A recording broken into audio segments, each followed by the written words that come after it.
Erev Tov, everyone. Erev Tov. It is Monday night. It is 8 p.m. here on the east side of the United States, here in the diaspora. This is the Maimon Beit Knesset, therefore it must be Zeyde Story Corner. That's right, Zeyde Story Corner. And we're going to be continuing reading the stories from the Sephardic tradition. And it's good to be back. Yeah, we were off for a couple of weeks. We had the flu 1 week, and it's amazing how we always get those together. Yeah, it is amazing. It seems you get sick, then I get sick, and you get sick. I just wonder how that actually happens. Probably because we work so close together. That is probably why it is, yeah. Okay, so and then of course last week we had guests from out of state staying with us. So again, we didn't have any shows last week, so we got a lot to catch up on. Yeah, we do. We do have a lot to catch up on. So first of all, let's see who we have in the chat room. We have Ariella Bryson. Hopefully Zev and Ethan and everybody is going to be there. We have Shoshi Randalls and Veronica Port and Richard. And of course we have Marshall, the man in charge, the sergeant at arms. So behave. Yeah, that's right. That's right. Behave or he'll give you the boot. Okay. So we should probably get right to our stories tonight, shouldn't we? Yeah, we got a lot to catch up on. Yeah, okay. So let me get you onto your camera. And there I am. Okay, yeah, that's a good shot. I like that. Okay. So this is a story I have been waiting for us to get to. This is a wonderful story. And if you could please move that from, there. Thank you very much. Okay. So, this story is called A Bear Makes a Poor Musician Rich, but is insulted by the musician's wife. Oh my goodness, how can you imagine that? Okay, let us get on with the story, shall we? Okay. Once there was a scholar. Chacham Avram was his name, and he had a wife and 7 daughters. Now, this Chacham Avram was very poor, but every day he said, God will help us. Every day his wife would quarrel with him, go find work and support your family. But Chacham Avram only answered, God will help us. In this fashion, the days turned into months, and the months into years. And still, Chacham Avram did not work. There was no food for his family. Until one day his wife told him, go beat a drum in the graveyard and sing all day long. Maybe the dead will take pity on you. Chacham Avram did as she suggested.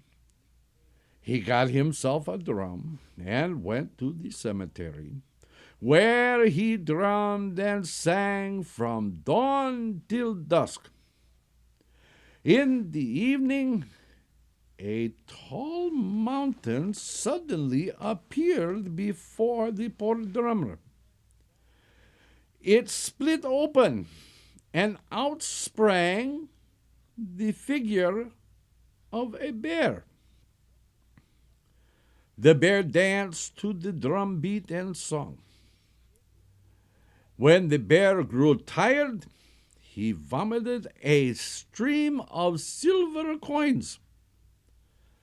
Man, said the bear, these coins are for you. Take them. Then the bear vanished along with the mountain. Chacham Avram gathered up the coins and went to the marketplace, where he bought clothes for his family and a large store of food.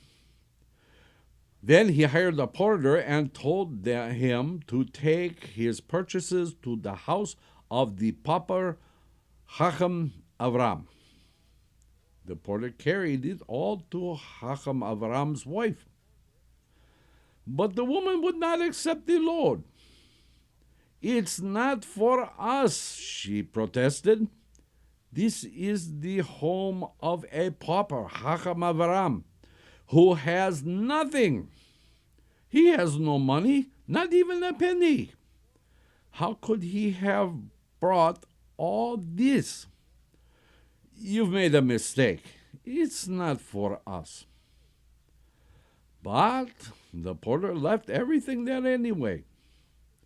What could the woman do?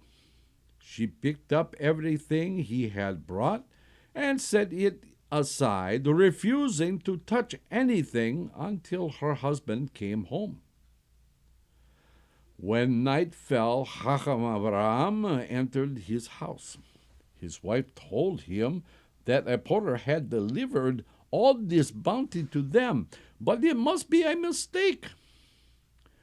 "The Lord has helped us," replied her husband joyfully. Finally, his wife relented. She dressed all her daughters in the fine clothes and prepared a sumptuous meal for the family. Day after day, Chacham Avram did the same thing. Going to the cemetery, he would beat his drum and sing from morning to evening. The bear would appear and dance until he vomited silver coins. Chacham Avram became a rich man and built himself a rich man's house. Finally, he felt he had to thank the man who appeared to him in the image of a bear and had made him rich. He decided to invite him to his house. "How can I come to your house?" replied the bear. "Because I'm a bear." But Chacham Avram would not be put off. "You made me and my family rich. I am duty bound to honor you." Finally, the bear consented to visit Chacham Avram's at home. Chacham Avram told his wife to prepare succulent dishes and a grand repast, because the man who had made him rich was coming to dinner.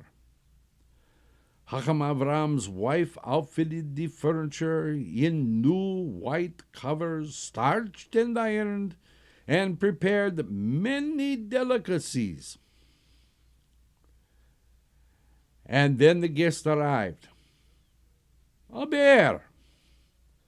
Chacham Avram greeted him with great joy and respect and seated him on the luxurious and spacious couch next to the table, which was laid with many fine dishes. But Chacham Avram's wife screeched loudly, "Woe is me! What sort of guest have you invited? He's a bear! What have you done, husband?" After his wife, his 7 daughters appeared and discovered that all the finery had been set out for a filthy bear. They too shrieked like their mother. "What have you done, father? You went and invited a bear instead of the patron who made you rich?" The bear was humiliated to the core. He hung his head and refused to taste anything. Mortified, he left Chacham Avram's house. Hakam Avraham accompanied him, greatly distressed that his family had insulted and shamed this guest. "Come to my home and cut my hand," said the bear. Hakam Avraham didn't want to comply and cause pain to the bear who had made him rich. "Why do you want me to cut you?" he asked. But the bear persisted. Finally, Hakam Avraham scratched his paw with a knife until the blood flowed. "Look at me. I can lick up the blood and my wounds heal," said the bear. "But the words wounded my heart, and that can never be healed. Insults gash the heart forever, whereas cuts can heal and go away. Listen to me now, Chacham Avram. Leave your wife and 7 daughters who lack your understanding and insult visitors. Sanctify yourself and go to the land of Israel. Live in the holy Jerusalem and remain holy in the holy city on the holy soil." Hakam Avram did as the bear instructed and went to learn Torah in the city of Jerusalem. How about that? How you like that story? Okay. Well, you know there are 2 different traditions for this story.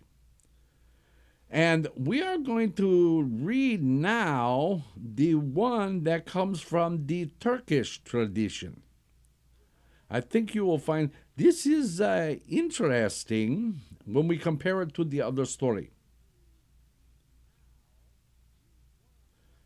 So this one is called Wounds by an Insult, unlike wounds by a dagger, will not heal.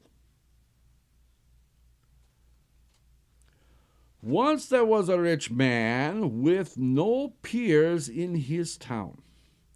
His business extended throughout the country as well as abroad.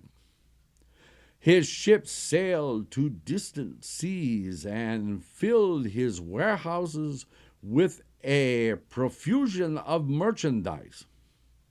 His coffers were full of gold.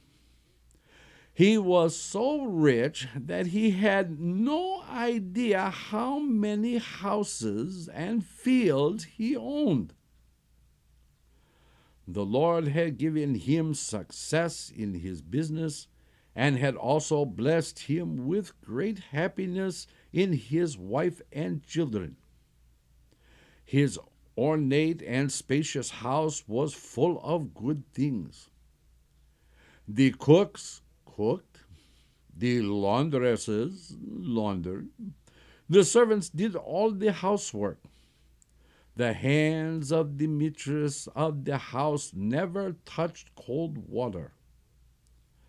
The rich man had one special passion: music. He had assembled a valuable collection of musical instruments of many types. Among all of them, his favorite was a small violin. Every night before he went to bed, he would play 2 or 3 of his favorite pieces on the violin and then lie down to sleep. The seasons came and passed, and without warning, the rich man's luck took a turn for the worse. The disaster struck out of the blue. One day he received the bitter news that his ships, laden with cargo, had gone down in a storm, taking most of his wealth to the bottom with them. Before he had time to recover from this disaster, A fire broke out in his warehouses and burned the contents to ashes.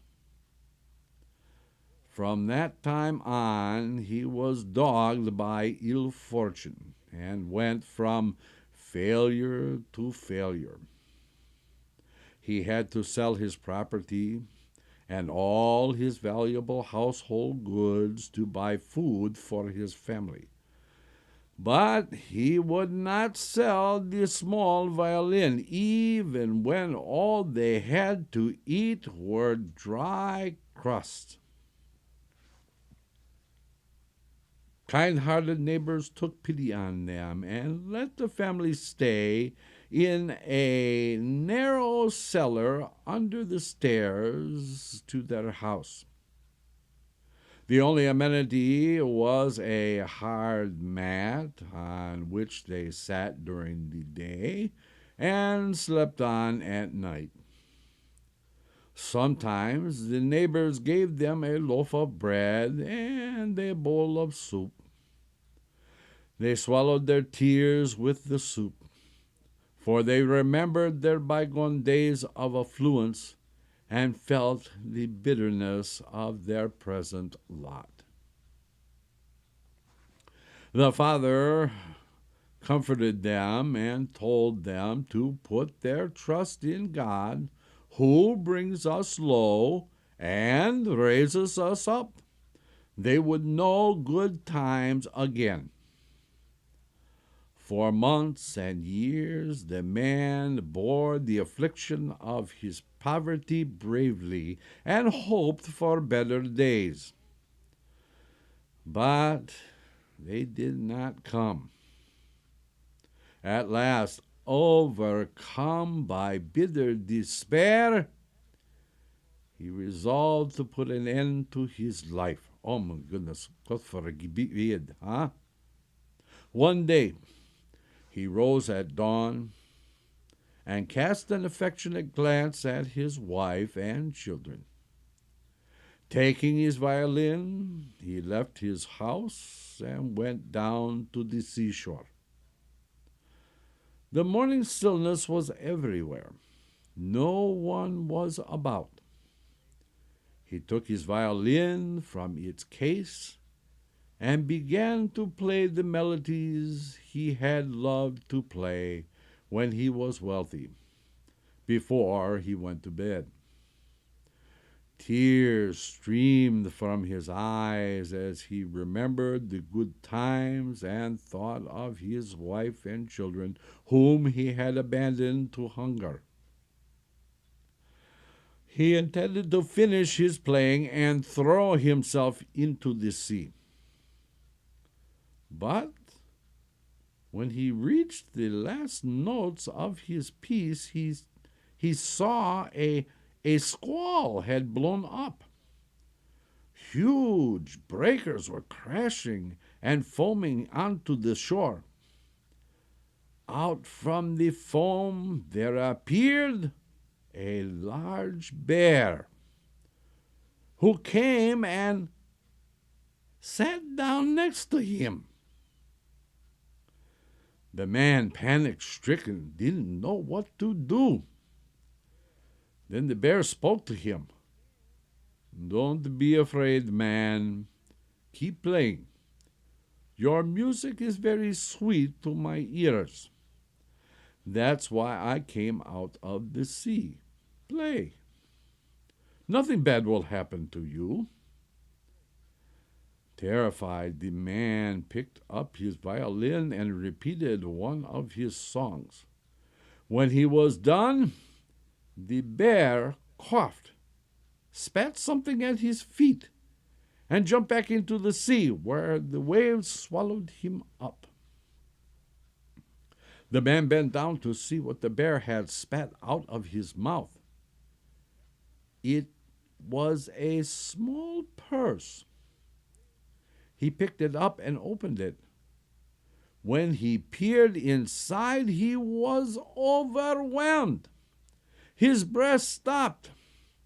The purse was full of precious stones and pearls, sparkling and brilliant. A sigh of relief burst from his throat.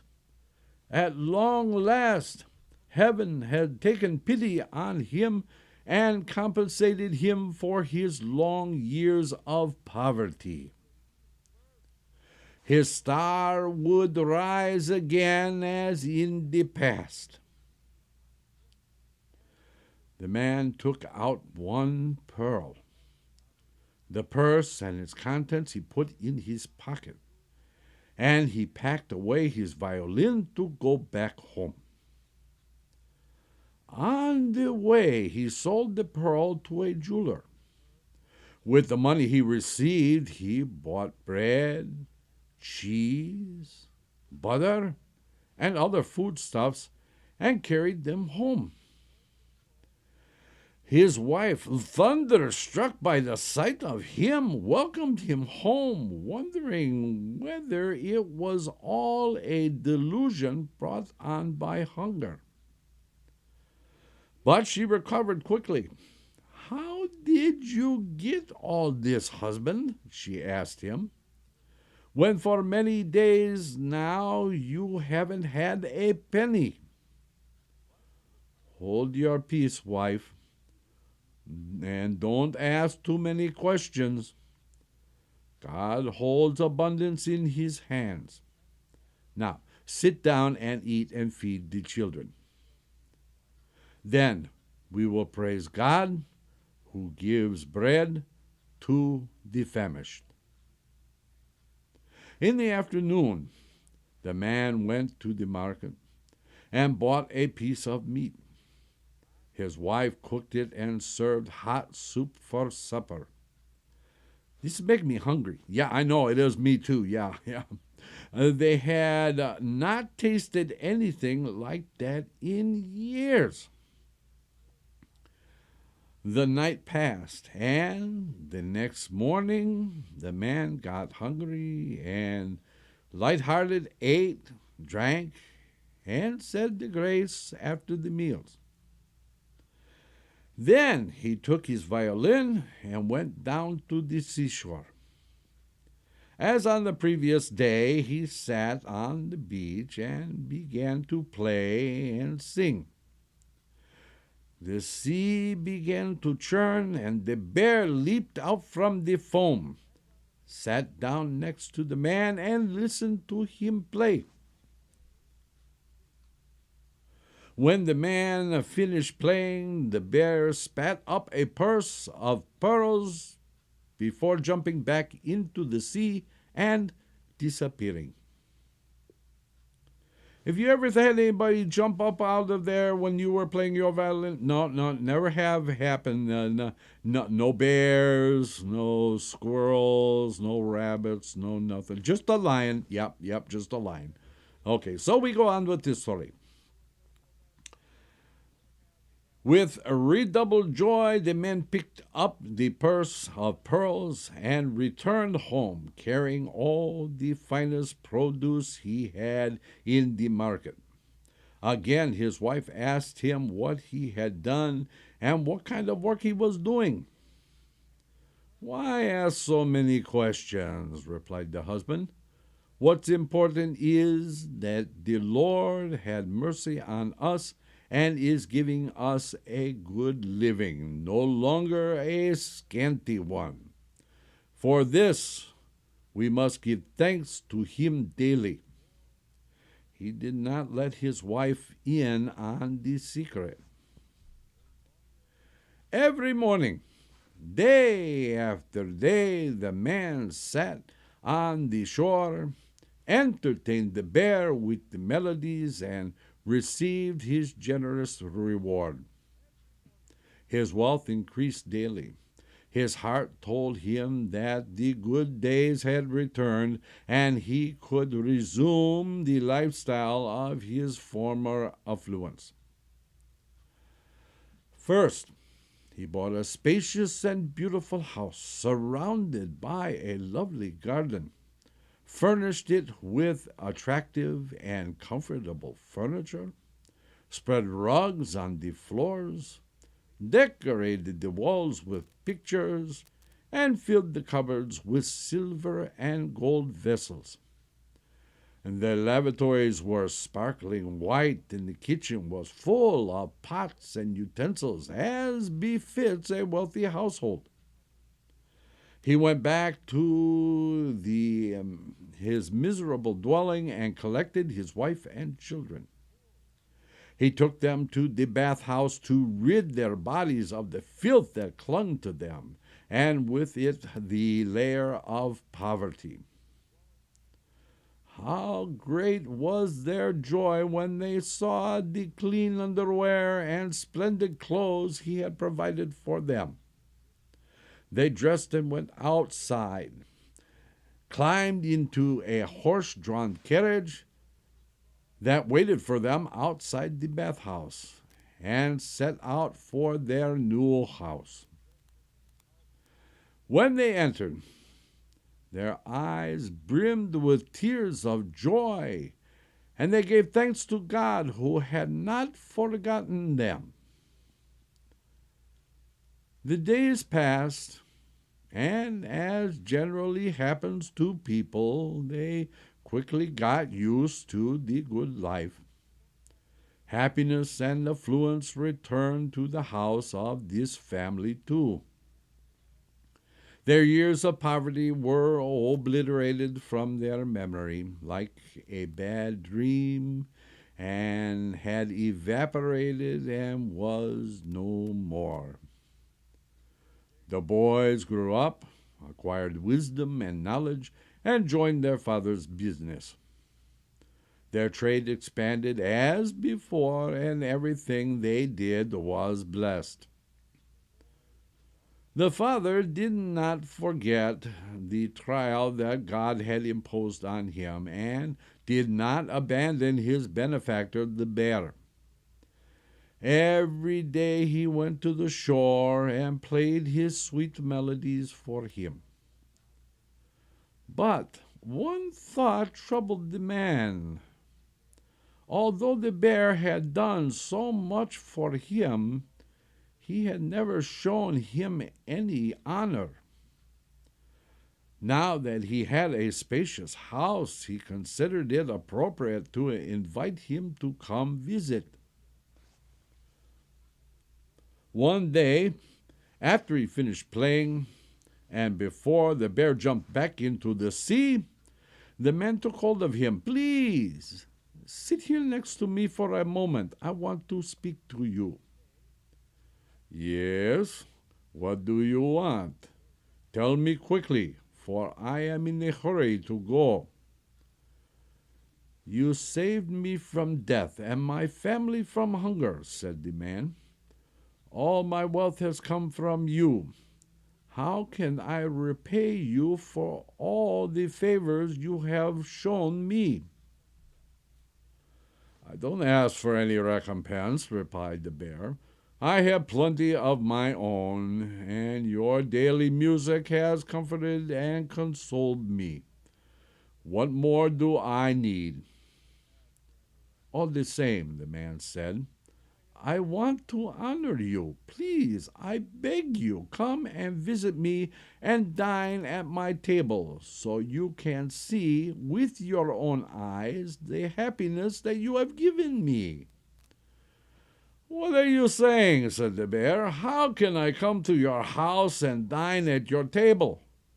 I am a bear, not a man. I have neither form nor beauty. The moment your family sees me, they will burst out laughing. Why should I expose myself to the humiliation?" And the bear jumped into the sea. Saddened, the man returned home. He did not answer when his wife had asked him why he was so sad. From then on, however, he kept pressing the bear and pleading with him to accept his invitation. He even promised him to send every living soul away from the house so that only he would sit at the table with him. The bear, who could no longer hold out against his importuning, finally agreed to come. Buoyant and happy, the man went home that day and told his wife, "Tomorrow I will be having a distinguished visitor for dinner. You must prepare a royal fare for him. Because the meeting is important and confidential, you must send the children and all the servants away. You must stay in the kitchen by yourself and not come out. I myself will take the food from you. I am warning you, if you don't do as I say, you will come to a bitter end." The woman asked whether she could at least know the name of the visitor, but her husband replied that the man wanted to remain anonymous. The next day was overcast. The streets were muddy and full of puddles. But the man paid no attention to this. While his wife did her household chores, he took his violin and went down to the shore. There he played as he did every day and entertained the bear.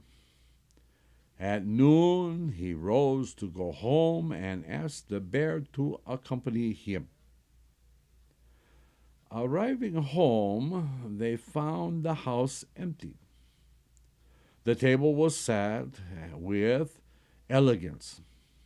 They sat down and talked of music and melodies. Mealtime arrived. The man got up and went to the kitchen to get the food. When the kitchen door opened, his wife's glance fell on the floor of the next room, where she saw the bear's muddy footprints. "What's the meaning of these footprints?" she asked her husband. "It's filthy, as if a bear had been walking there." The kitchen door was closed, but the bear overheard her complaint. He grew furious. The man had lied when he told him that no one else was home. Jumping up from his chair, the bear hastened back to the shore and sprang into the sea. When the man returned from the kitchen, he saw that the bear was gone. He realized that he had overheard his wife's protests and had been severely humiliated. Grief-stricken and in shock, he raged at his wife. He told her the whole story of the bear and impressed on her the great calamity she had brought on them by not minding her tongue. The two sat there crying, afraid that the bear, having been insulted, would take back their wealth and reduce them once more to poverty and destitution. All night long they tossed and turned in their beds, unable to sleep a wink. At dawn, the man got up, dressed, and took his violin. "I'm going to the seashore," he told his wife. "I don't know what will happen to me. If I don't come home at noon, it is a sign that I've met my end." No one was abroad in the streets. A depressing silence weighed heavily on everything, just as on the day when he had gone to throw himself into the sea. He reached the shore, took his violin, and began to play. Sad notes filled the air. At the moment the sea began to rage and swell, the bear sprang from his foam-capped waves and sat next to him. When the man finished playing, the bear spat a pearl of pearls at his feet, as he did every day. But this time he did not return to the sea immediately.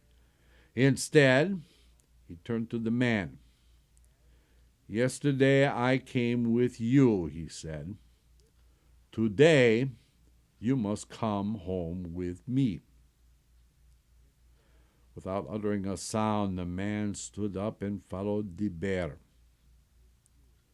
Hour after hour they walked in solitary lanes, through arid fields where the crowing of the cock and the barking of the dogs had never been heard.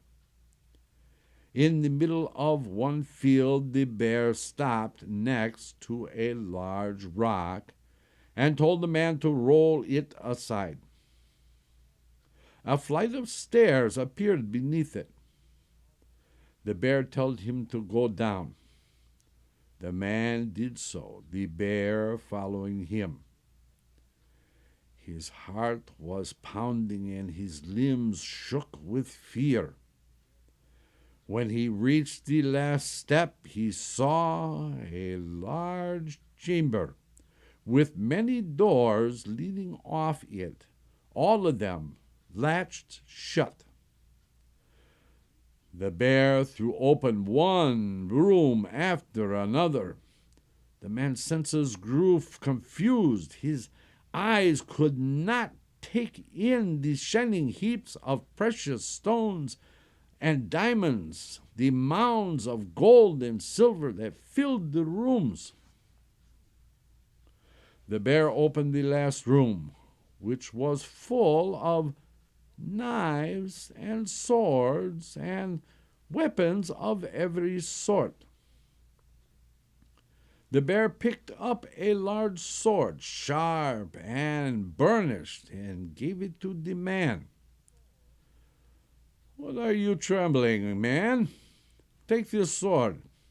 Do not be afraid, for harm will not befall you."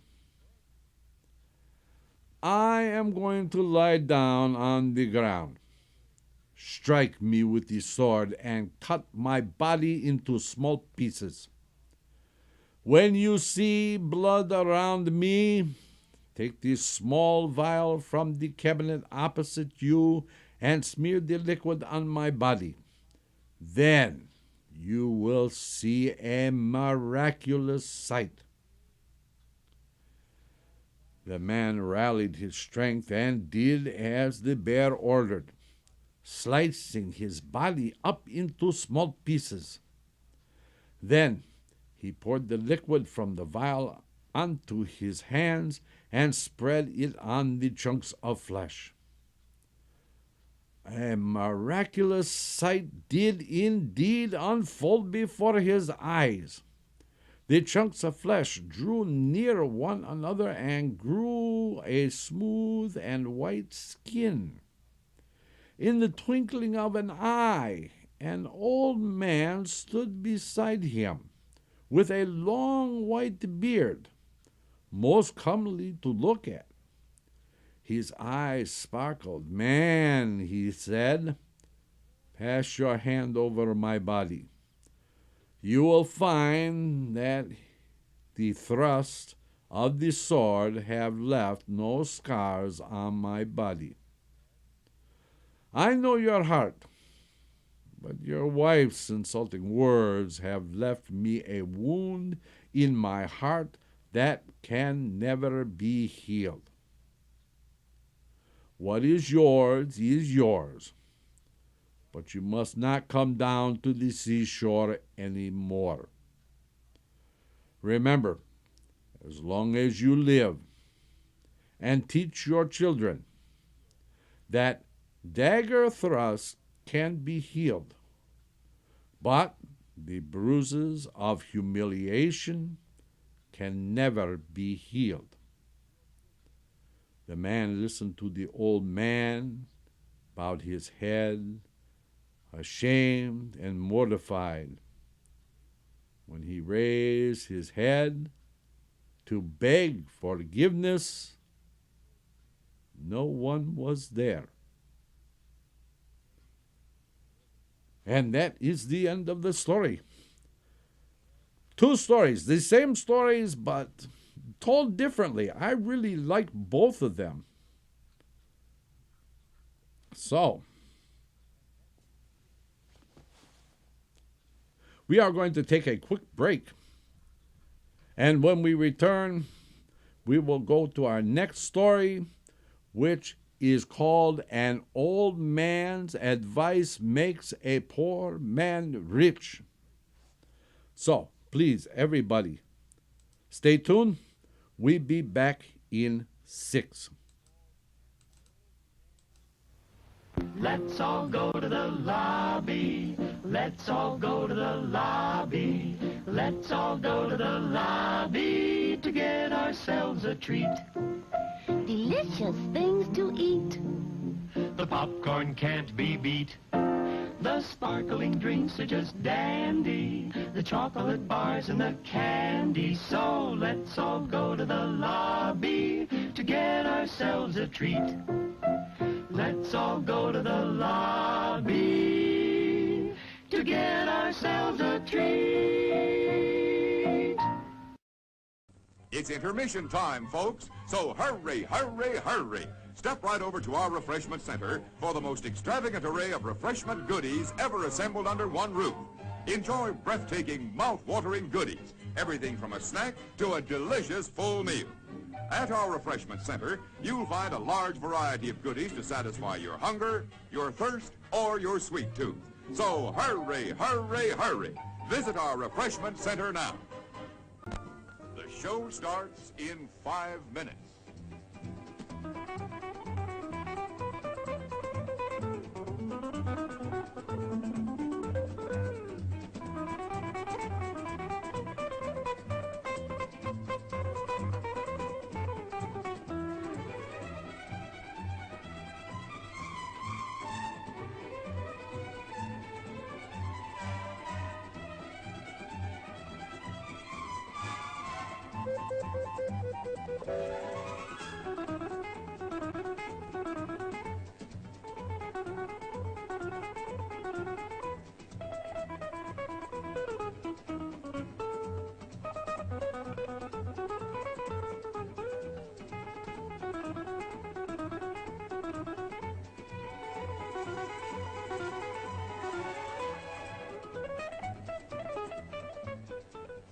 The show starts in 4 minutes.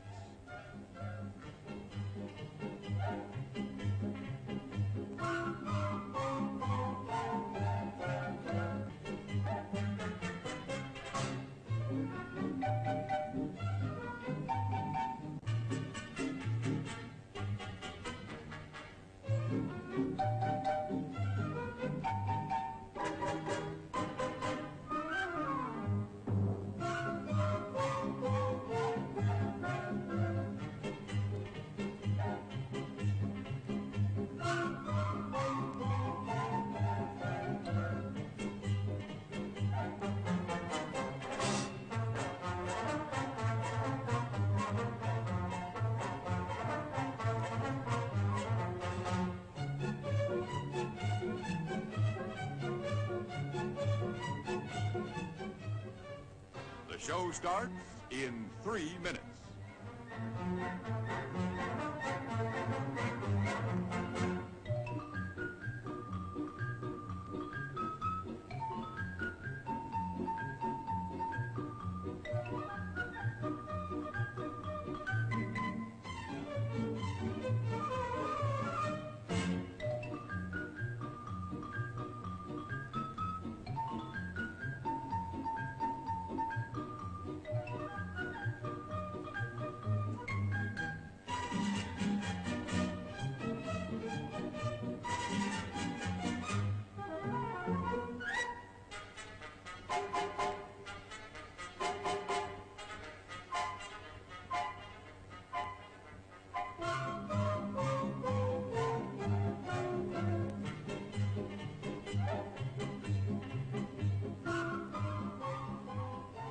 show starts in 2 minutes.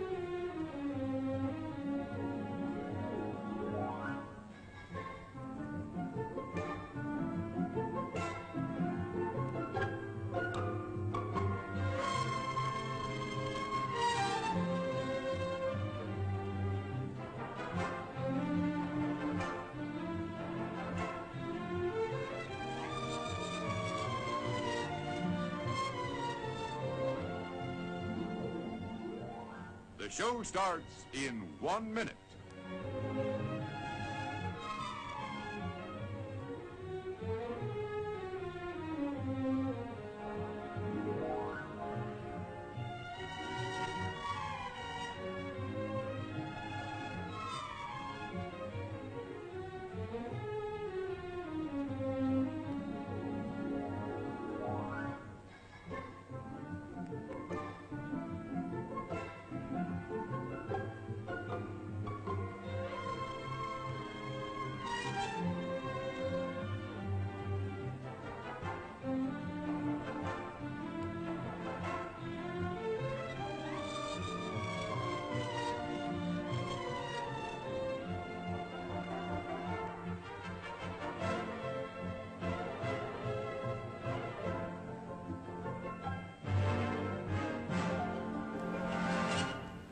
And now, on with the show.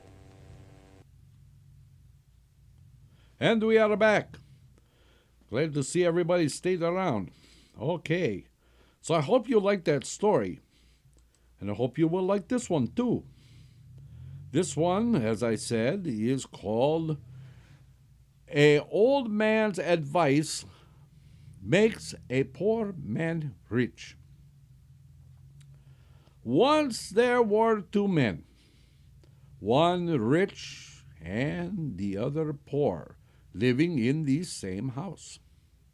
The rich man lived on the top floor, the poor man lived below him.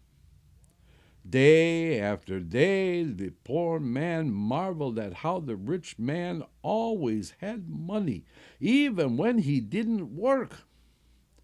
One day, he decided to ask him to reveal his secret. "Please, tell me how you always have money, even though you don't work," he asked. "No matter how much I work, I'm always poor." The rich man replied, "From time to time, I travel to a certain city where you find purses thrown on the ground full of money. I pick up a few and live on the money." The poor man, who was sick of working all the time and with no good result, decided to go to that city and try his luck. Of course, the rich man was deceiving him, for there was no such thing. He collected what money remained to him, bade his wife and children farewell, and sailed in a small ship to that city. When the ship docked and he was about to go to shore, there was a gangplank with a bulging purse. The poor man picked it up and saw that it was full of money. He started to put it into his pocket, but he thought better of it. This is the first fruit. If God has started providing for me, He will surely give me more. With that, he flung the purse into the sea. He had disembarked and began searching the city for another purse, but he found nothing.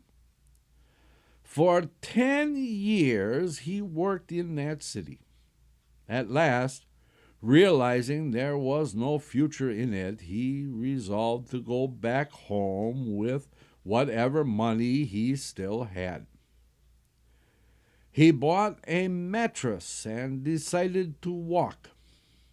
Then, when he had been on the road for about 2 weeks, walking during the day and sleeping on the mattress at night, he encountered an old man. "Where are you heading?" said the old man. "To such and such a town," was the reply. The old man asked the poor man to sell him his mattress, since he would reach his hometown in only a day or two more. The poor man agreed, but the old man had no money. "I have no money," he told the poor man, "but I will give you 3 pieces of advice that will help you in your life." The poor man agreed. "Old people speak true words." "What are you looking at?" "No, nothing. Old people speak true words. Yeah, like you're some kind of a spring chicken. Now, we're not talking about me. Just read the story, will you?" The poor man agreed. Old people speak true words, he thought, and it cannot hurt me to get sound advice from the elderly. "The first counsel," he said, the old man, "is wherever there are lots of people, don't be there.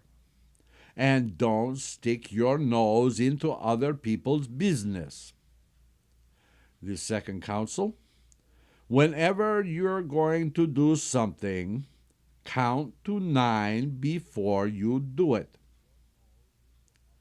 My third piece of advice is, if you want to do something today, don't put it off till tomorrow. The poor man gave him his mattress, and they parted company. The poor man kept hiking until he met a watchman. "I'm so glad we met," he said to the watchman. "Now I'll have someone to keep me company, and I won't be bored." As they entered the last village before the poor man's town, they heard a shot and screams. "Hold my horse for a minute," the watchman told the poor man. "I want to see what is going on." "Why get involved?" replied the poor man. "Some people are having a fight. What do you care?" The poor man remembered the old man's advice and stayed where he was. But the watchman went. No sooner had he reached the scene of the commotion than an arrow pierced his heart, and he fell dead.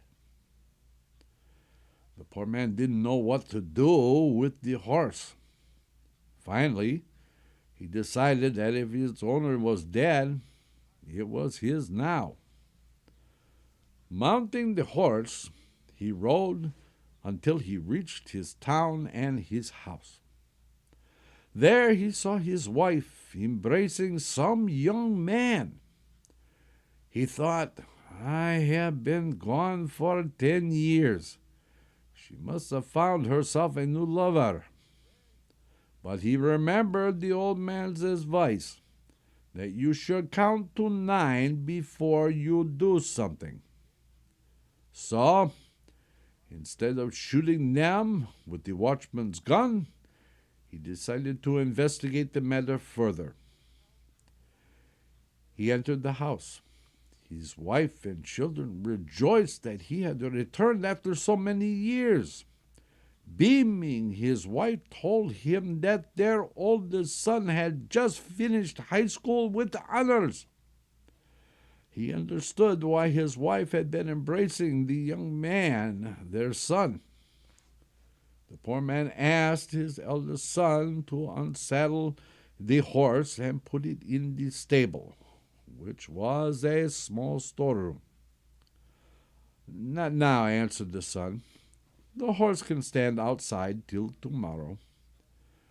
But his father remembered the old man's third counsel, that if you've decided to do something today, you should not put it off until tomorrow, and insisted that his son do as he asked. The son went out and with difficulty lifted off the saddle.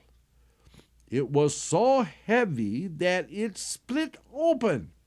Something spilled out and made a ringing sound. Hearing the noise, his father went outside, where he found his son scooping up gold coins. It was the watchman's life savings. In those days, there were no banks. The watchmen used to hide their money in their saddles. The poor man's joy knew no bounds. He concluded that the old man's 3 counsels were good and worth many times the mattress. God had finally given him money to last his whole life. After that, he lived happily and became very rich. And that, my friends, is the end of the stories for tonight. I hope you enjoyed them as much as I enjoyed telling them to you. And now that we are back after a couple of weeks, hopefully we will be able to stay healthy and keep bringing the stories to you each and every week. Do not forget, tomorrow night is the Rabbis Discuss with Rabbi Ansel and Rabbi Ariel. And then on Wednesday night is the Torah study in depth with Rabbi A and Rabbi Ansel again. Both times are at 8 p.m. Eastern. And then on Friday night is at 8 p.m. is Kabbalat and Ma'ariv, the Shabbat service. And then on Shabbat morning is Shachrit and Musaf at 10 a.m. And then right back here on Monday for more Zeyde Story Corner. So until the next time, my dear friends, we will simply say, Laila Tov.